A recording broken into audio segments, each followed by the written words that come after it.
Hey everyone, it's Fitz with the Walk and Talk. Post-game here, K-State wins 82-61. The game was much closer than that. Don't get fooled by that score. It was a competitive game for most part. Hey, there's Ryan Gilbert. Ryan Gilbert right there. He's famous. He works at GoPowercat. Nice performance by K-State. Nice bounce back game here. As Coach Tank said, TCU's not the same with Mike Miles sidelined. Eddie Lampkin was pretty useless tonight, to be honest. He played about 20 minutes and had one rebound and no points. This was ineffective.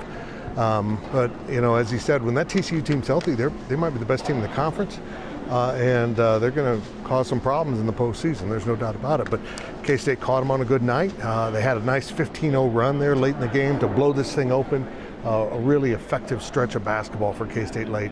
And a big reason why they were effective, particularly in the second half, was Tyke Green stepped on the court tonight and was fabulous. He took Naquan Tomlin's minutes. Naquan wasn't fully engaged, was making some mistakes.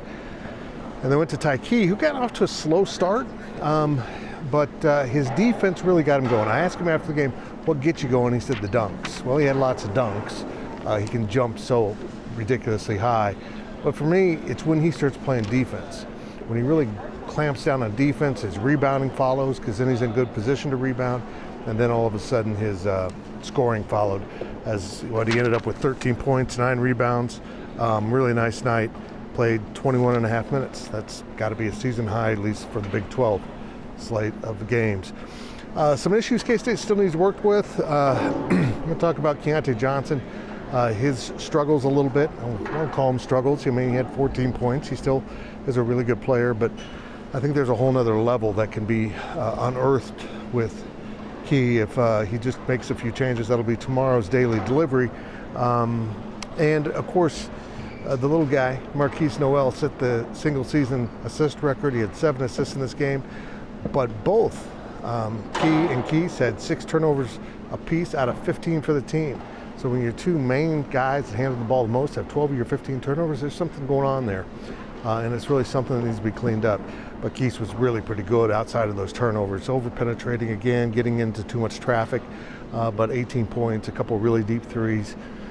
He was kind of back to himself. I mean, this was a nice win for K-State. They had lost 3 straight in the conference, 2 straight games overall, at the Florida game in the middle of there. But when you stop and look at it, I mentioned this also, that earlier on an earlier video, that they lost at Iowa State, they lost in Lawrence, and they lost home to a really good Texas team who then turned around and didn't play as well, and now in Fieldhouse. So they just caught Texas. They kind of opened the door for them.